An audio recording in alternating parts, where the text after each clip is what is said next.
नमस्कार, हमारा नाम है समरीन और आपने देखना शुरू कर दिया है खबर अनफिल्टर्ड। देखिए, आज एक महत्वपूर्ण बैठक होने वाली थी जिसकी जानकारी आपको खबर अनफिल्टर्ड ने बीते दिन ही दी थी और हमने आपको बताया था कि आज विधायक प्रशांत किशोर मुख्य सचिव से मिलेंगे और आपको बता दें कि बैठक अब से कुछ देर पहले खत्म हो चुकी है। बाहर आए हैं विधायक प्रशांत किशोर और बाहर आते ही प्रशांत किशोर ने क्या कुछ बताया है, अंदर में किन किन मुद्दों पर चर्चा हुई है, क्या बता रहे विधायक प्रशांत किशोर, सबसे पहले आप उनको सुनिए।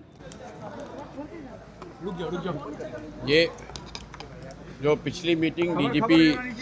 साहब के ऑफिस में हुई थी, एक तरीके से ये उसका फॉलोअप मीटिंग भी था। उसके अलावा जो नॉन पुलिस इश्यूज़ हैं इंफ्रास्ट्रक्चर रिलेटेड या सिविक कम्युनिटीज या सरकारी योजनाओं को लेकर, उसको लेकर भी चर्चा हुई। तो मुख्य सचिव, डीजीपी साहब और सरकार के वरीय जो अन्य 5 प्रिंसिपल सेक्रेटरीज थे वो मीटिंग में थे। उनसे जो बात हुई उसके आधार पर यह तय हुआ है कि जो बात डीजीपी साहब के यहाँ चर्चा हुई थी, पटना में अगले 2-3 साल में एक फ्यूचरिस्टिक ट्रैफिक प्लान बेहतर कैसे बने, उसके लिए इंटर डिपार्टमेंटल कोऑर्डिनेशन मीटिंग कम वर्कशॉप होगा, जिसमें कि सभी कंसर्न डिपार्टमेंट के साथ साथ देश के जो इंडिविजुअल्स एंड इंस्टीट्यूशंस हैं जो ट्रैफिक की व्यवस्था को बेहतर बनाने में मदद कर सकते हैं, उनकी बैठक 1 सितंबर में की जाएगी। दूसरी बात जो सहमति बनी थी कि जो सूखा नशा का प्रभाव है, असर है, उसको कंट्रोल करने के लिए देश भर की जो सिविक सोसाइटी ऑर्गेनाइजेशंस हैं उनके साथ और पटना पुलिस के साथ मिलकर एक कम्युनिटी पुलिसिंग का प्रोग्राम हम लोग बना रहे हैं। उस पर हम लोग आगे डीजीपी साहब और पुलिस विभाग के साथ मिलकर काम करेंगे। तीसरी बात जो पिछले मीटिंग में तय हुई थी कि जो वेंडर्स हैं जहाँ से अनऑथराइज्ड कलेक्शन पुलिस कर रही है या किसी जोन में जहाँ पर लोगों ने कब्जा कर लिया है अपना, जिससे ट्रैफिक या रोड सेफ्टी पर प्रभाव पड़ता है, उसका एक स्पेसिफिक लिस्ट हम लोग डीजीपी ऑफिस को देंगे, जिस पर कंसर्न थाना उस पर कार्रवाई करेगा। ये पिछले मीटिंग का फॉलोअप था जिसको आज हम लोगों ने, जिसको चीफ सेक्रेटरी के प्रेजेंस में, सभी वरीय पदाधिकारियों के प्रेजेंस में अप्रूव किया गया कि इसको आगे करना है। इसके अलावा जो चीफ सेक्रेटरी से जुड़े मुद्दे थे, उसमें जो सबसे बड़ा मुद्दा है कि पटना में जो लोगों को, राशन कार्ड धारकों को 3.5 किलो या 4 किलो अनाज मिल रहा है,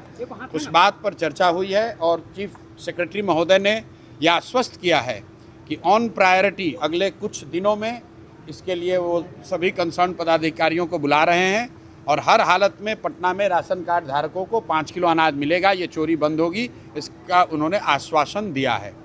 दूसरी बात, जो पटना स्मार्ट सिटी का प्रोग्राम है, जिसमें कि आप सामान्यतः जो समस्याएं सुनते हैं, नाली, गली, स्ट्रीट लाइट, वेंडिंग जोन या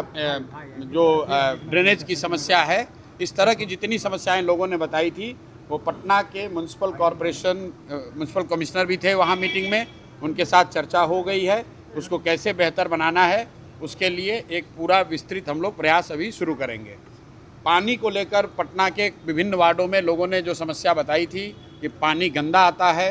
या पानी पीने का जो पानी वो बेहतर नहीं है, उस पर सरकार की ओर से जो कंसर्न ऑफिसर थे उन्होंने बताया कि पटना में पेयजल की समस्या के लिए एक पूरा नया प्रोजेक्ट शायद बन रहा है, उसका डीपीआर बन गया है, लेकिन साथ में ये भी तय किया गया कि जब तक वो नई व्यवस्था बन रही है तब तक वार्ड वाइज जहाँ पर भी गंदे पानी की या कम पानी की पेयजल की समस्या की बात है, उसकी लिस्ट हम लोग उनको देंगे और अगले 2-4-5 दिनों में डिपार्टमेंट के साथ बैठकर हम लोग उसका सॉल्यूशन निकालने की कोशिश करेंगे। अंतिम बात, जो एजुकेशन को लेकर हमने घोषणा करी हुई है कि यहाँ पटना में बांकीपुर क्षेत्र के सभी स्कूलों में अगले 1 साल में गुणात्मक सुधार होगा और अगर नहीं होगा तो बच्चों को प्राइवेट स्कूल में पढ़ने की व्यवस्था की जाएगी। इसको लेकर एजुकेशन डिपार्टमेंट के साथ चीफ सेक्रेटरी की अध्यक्षता में एक बैठक आने वाले दिनों में बुलाई जाएगी, जिसमें हम लोग पार्टिसिपेट करेंगे। उसके बाद आपको बता पाएंगे कि स्कूल को लेकर क्या क्या निर्णय आगे किए गए। चलो। तो सुना आपने कि विधायक प्रशांत किशोर ने सब कुछ बता दिया है